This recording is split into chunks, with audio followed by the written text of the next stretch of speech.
മലയാള സിനിമയിൽ ഏറ്റവും അധികം വിജയിച്ചിട്ടുള്ളത് ഏത് ജോണറിലുള്ള സിനിമകളാണ്? ഈ ഒരു ചോദ്യം ചോദിച്ചു കഴിഞ്ഞാൽ നമ്മളിൽ പലർക്കും പെട്ടെന്ന് ഉത്തരം പറയാൻ സാധിച്ചേക്കാം. എന്നാൽ മലയാള സിനിമയിൽ വളരെ വിരളമായിട്ട് നിർമ്മിച്ചിട്ടുള്ളത് ഏത് ജോണറിലുള്ള സിനിമയാണെന്ന് ചോദിച്ചു കഴിഞ്ഞാണെങ്കിൽ നമ്മളിൽ പലരുടെയും ഉത്തരം മുട്ടിപ്പോകും. കാരണം ഈ ജോണറിലുള്ള സിനിമ മലയാള സിനിമയിൽ വളരെ വിരളമായിട്ടാണ് നിർമ്മിക്കപ്പെട്ടുള്ളത്. ഇനി റിലീസായെങ്കിൽ തന്നെയും അത് വേണ്ടത്ര വിജയിക്കപ്പെട്ടിട്ടില്ല എന്നുള്ളതാണ് മലയാള സിനിമയുടെ ചരിത്രം പറയുന്നത്. ഞാൻ ഈ പറയുന്ന ജോണറിൽ വിദേശ ഭാഷകളിൽ പ്രത്യേകിച്ച് ഹോളിവുഡിൽ ഒരുപാട് സിനിമകൾ നിർമ്മിക്കപ്പെട്ടിട്ടുണ്ട്. ആ സിനിമകളിൽ പലതിനും ഓസ്കാർ അവാർഡുകൾ വാരിക്കൂട്ടാൻ സാധിച്ചിട്ടുമുണ്ട് എന്നുള്ളതാണ് മറ്റൊരു വാസ്തവം. എന്നാൽ മലയാള സിനിമയുടെ ചരിത്രം പരിശോധിക്കുകയാണെങ്കിൽ പണ്ട് തൊട്ടേ മലയാള സിനിമയിൽ ഈ പറയാൻ പോകുന്ന ജോണറിലുള്ള സിനിമകൾ നിർമ്മിക്കപ്പെട്ടിട്ടുണ്ട്. എന്നാൽ ഈയിടെയായിട്ട് കഴിഞ്ഞ 4-5 വർഷമായിട്ട് ഈ ജോണറിൽ നിരവധി സിനിമകളാണ് മലയാള ഭാഷയിൽ നിർമ്മിക്കപ്പെട്ടുള്ളത്. അതിൽ മിക്കവയും ശ്രദ്ധിക്കപ്പെടുകയും അതിൽ ചിലതൊക്കെ വൻ വിജയമായി മാറുകയും ചെയ്തിട്ടുണ്ട് എന്നുള്ളതാണ് ഏറ്റവും സന്തോഷകരമായിട്ടുള്ള ഒരു കാര്യം. ഞാൻ പറഞ്ഞു വന്നത് സർവൈവൽ ത്രില്ലർ എന്ന ജോണറിനെ കുറിച്ചാണ്. ഈയിടെ റിലീസായിട്ടുള്ള മഞ്ഞുമൽ ബോയ്സ് എന്ന സിനിമയ്ക്ക് ലഭിക്കുന്ന സ്വീകാര്യത മനസ്സിലാക്കി തരുന്നത് മലയാള ഭാഷയിൽ ഇതുപോലെയുള്ള സിനിമകൾക്ക് വമ്പൻ ഫാൻ ബേസ് ഉണ്ട് എന്നുള്ളതാണ്. അതായത് ഈ രീതിയിലുള്ള ഈ ജോണറിലുള്ള സിനിമകൾ ഇനിയും മലയാള ഭാഷയിൽ നിർമ്മിക്കപ്പെടാൻ സാധ്യതയുണ്ട്. ആ സിനിമകൾക്കൊക്കെ വമ്പൻ സ്വീകാര്യത ലഭിക്കും എന്നുള്ള പ്രതീക്ഷയാണ് ഈ ഒരു സിനിമയുടെ വിജയത്തോടു കൂടി നമുക്ക് ലഭിക്കുന്നത്. നമസ്കാരം, ഞാൻ ജുബേർ. എൻ്റെ ഏറ്റവും പുതിയ വീഡിയോയിലേക്ക് സ്വാഗതം. അപ്പോൾ ഈ വീഡിയോയിൽ ഡിസ്കസ് ചെയ്യാൻ ഉദ്ദേശിക്കുന്നത് മലയാള സിനിമയിൽ ഇന്നേ വരെ നിർമ്മിക്കപ്പെട്ടിട്ടുള്ള ഏറ്റവും മികച്ച സർവൈവൽ ത്രില്ലർ സിനിമകളെക്കുറിച്ചാണ്. ഇവയിൽ വെറും സർവൈവൽ ത്രില്ലർ മാത്രമല്ല, ചിലത് സർവൈവൽ ഡ്രാമയായിരിക്കാം, ചിലതിൽ ഇമോഷൻസ് കയറിയിട്ടുള്ളതാവാം. അങ്ങനെ പല കാറ്റഗറി വിടുന്ന സർവൈവൽ അല്ലെങ്കിൽ അതിജീവനത്തെ അടിസ്ഥാനമാക്കി നിർമ്മിക്കപ്പെട്ടുള്ള സിനിമകളെക്കുറിച്ചുള്ള ഒരു സമ്പൂർണ്ണ അവലോകനമാണ് ഈ വീഡിയോ കൊണ്ട് ഉദ്ദേശിക്കുന്നത്. അപ്പോൾ ഇതൊരു കൗണ്ട് ഡൗൺ ആണ്. സോ ഒട്ടും സമയിക്കാതെ let's start the countdown. Number 8, Malayankunju. AR Rahman എന്ന സംഗീത മാന്ത്രികൻ വർഷങ്ങൾക്ക് ശേഷം മലയാള സിനിമയിൽ പശ്ചാത്തല സംഗീതം ഒരുക്കണമെങ്കിൽ ആ സിനിമയിൽ BGMന് അത്രയ്ക്ക് പ്രാധാന്യമുണ്ടെന്ന് മനസ്സിലാക്കണം. മലയോര ഗ്രാമത്തിലെ മണ്ണിടിച്ചിലിൽ മണ്ണിനടിയിൽപ്പെട്ട ഗ്രാമവാസികളുടെ സഹനത്തിൻ്റെയും അതിജീവനത്തിൻ്റെയും കഥ പറഞ്ഞ ഈ സർവൈവൽ ഡ്രാമ വേണ്ടത്ര പബ്ലിസിറ്റി ഇല്ലാത്തതുകൊണ്ട് കാര്യമായ സാമ്പത്തിക വിജയം നേടിയിരുന്നില്ല. മണ്ണിനടിയിൽപ്പെട്ട ഫഹദ് ഫാസിലിൻ്റെ കഥാപാത്രം പ്രേക്ഷകരെ ആ അവസ്ഥയിലെത്തിയ പോലെ അനുഭവസ്ഥരാക്കി. ഫഹദ് ഫാസിൽ മികച്ച പ്രകടനം കാഴ്ചവെച്ച ഈ സിനിമ മഹേഷ് നാരായണൻ്റെ തിരക്കഥയിൽ സജിമോഹൻ പ്രഭാകറുടെ സംവിധാനത്തിൽ 2022 റിലീസായത്. Number 7, Helen. റെസ്റ്റോറൻറ്റിലെ ഫ്രീസർ റൂമിൽ അകപ്പെട്ട യുവതിയുടെ തണുപ്പിനോടുള്ള മൽപ്പിടുത്തത്തിൻ്റെയും അതിജീവനത്തിൻ്റെയും കഥ പറഞ്ഞ ഹെലൻ ദേശീയ അവാർഡ് വരെ വാരിക്കൂട്ടിയ ചിത്രമാണ്. മാത്തുക്കുട്ടി സേവ്യർ ആദ്യമായി സംവിധാനം ചെയ്ത ഈ ചിത്രം റിലീസായത് 2019. ഹെലനായി മികച്ച പ്രകടനം കാഴ്ചവെച്ച അന്നാബേനിന് ആ വർഷത്തെ മികച്ച നടിക്കുള്ള സംസ്ഥാന അവാർഡ് നേടാനായി. ഈ സിനിമ തമിഴിലേക്കും ഹിന്ദിയിലേക്കും റീമേക്ക് ചെയ്യുകയുണ്ടായി. Number 6, Manjummel boys. 2006 കൊടൈക്കനാലിൽ വിനോദയാത്രയ്ക്ക് പോയ മഞ്ഞുമലിലെ ചെറുപ്പക്കാർ നേരിട്ട യഥാർത്ഥ അനുഭവങ്ങളെ സിനിമയ്ക്ക് വേണ്ടി കുറച്ച് കാൽപ്പനികത കൂട്ടിക്കലർത്തി നിർമ്മിച്ച ഒരു സിനിമയാണ് മഞ്ഞുമൽ ബോയ്സ്.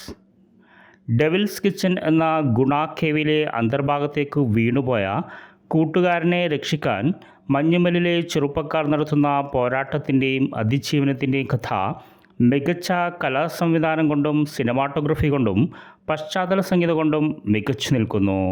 അസാധാരണമായ ഒരു ഗൗരവമായ ആക്സിഡൻറ്റ് പശ്ചാത്തലമാക്കിയുള്ള സിനിമയുടെ ആദ്യ പകുതി വെറുമൊരു സാധാരണ ചിത്രം പോലെ ആയെങ്കിലും രണ്ടാം പകുതി, പ്രത്യേകിച്ച് ക്ലൈമാക്സ്, മികച്ചു നിന്നു.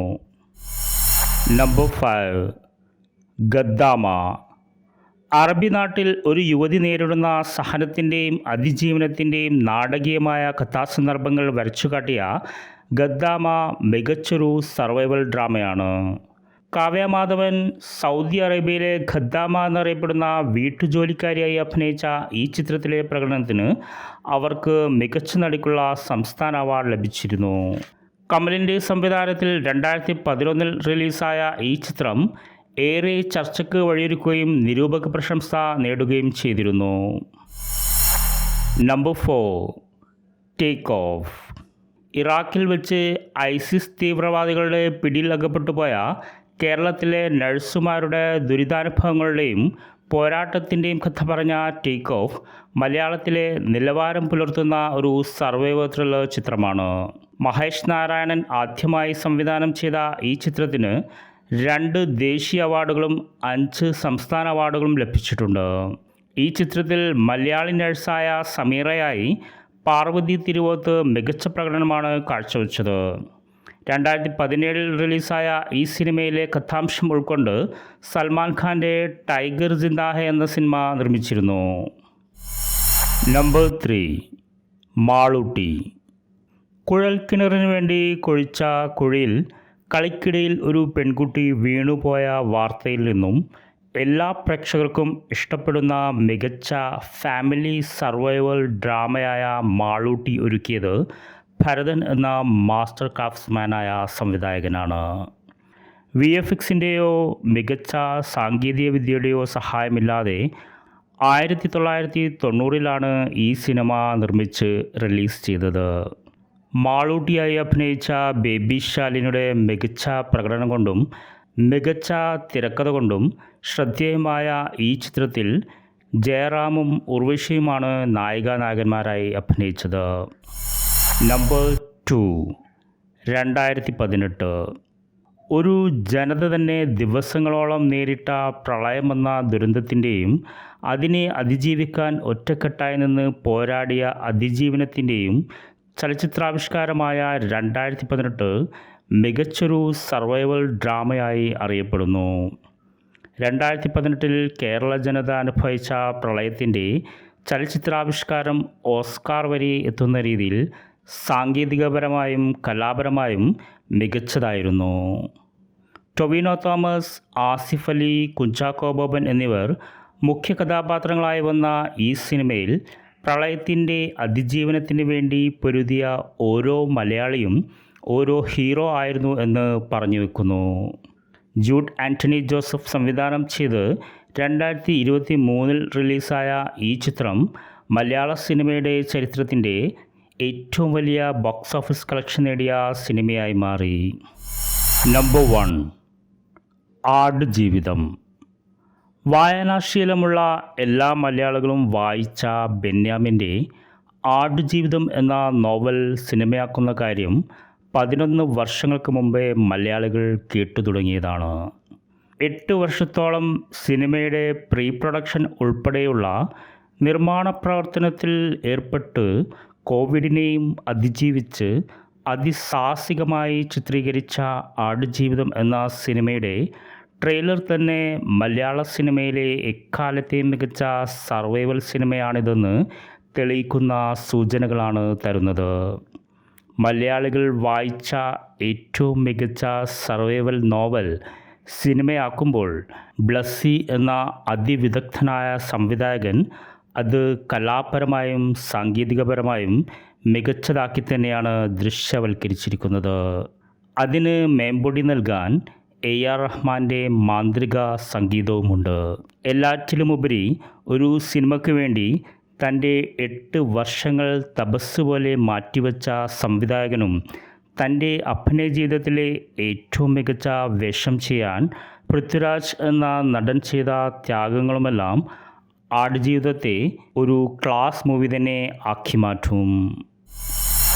അപ്പോൾ ഇതൊക്കെയാണ് മലയാള സിനിമയിൽ ഇന്നേ വരെ നിർമ്മിക്കപ്പെട്ടുള്ള ഏറ്റവും മികച്ച സർവൈവൽ സിനിമകൾ. ഇതിൽ നിങ്ങളുടെ പ്രിയപ്പെട്ട അതിജീവനത്തിൻ്റെ കഥ പറയുന്ന സിനിമ ഉൾപ്പെട്ടിട്ടുണ്ടാകുമെന്ന് ഞാൻ വിശ്വസിക്കുന്നു. ഈ വീഡിയോയെക്കുറിച്ച് നിങ്ങൾക്ക് എന്ത് അഭിപ്രായം ഉണ്ടെങ്കിൽ നിങ്ങളുടെ അഭിപ്രായങ്ങൾ ഇവിടെ കമൻറ്റായി രേഖപ്പെടുത്താം. ഇതിൽ മറ്റേതെങ്കിലും സിനിമകൾ ഉൾപ്പെടുത്തിയിരുന്നെങ്കിൽ നന്നായെന്ന അഭിപ്രായം ഉണ്ടെങ്കിൽ തീർച്ചയായിട്ടും ആ അഭിപ്രായം നിങ്ങൾക്ക് ഇവിടെ കമൻറ്റായി രേഖപ്പെടുത്താം. ഈ വീഡിയോ നിങ്ങൾക്ക് ഇഷ്ടപ്പെട്ടു എന്ന് ഞാൻ വിശ്വസിക്കുന്നു. ഇഷ്ടപ്പെട്ടാൽ ഒന്ന് ലൈക്ക് ചെയ്തേക്കണം. നിങ്ങളുടെ സുഹൃത്തുക്കളുമായി ഒന്ന് ഷെയർ ചെയ്യണം. നിങ്ങൾ ആദ്യമായാണ് ഈ ചാനൽ കാണുന്നതെങ്കിൽ ഒന്ന് സബ്സ്ക്രൈബ് ചെയ്യണം. കാരണം ഇതുപോലെ ഒരുപാട് ഇൻഫർമേറ്റീവ് ആൻഡ് എൻ്റർടൈനിങ് വീഡിയോസുമായിട്ട് ഞാൻ വീണ്ടും വരുന്നുണ്ട്. അപ്പോൾ നമുക്ക് അടുത്ത വീഡിയോയിൽ കാണാം. അതുവരെ this is Jubair signing of.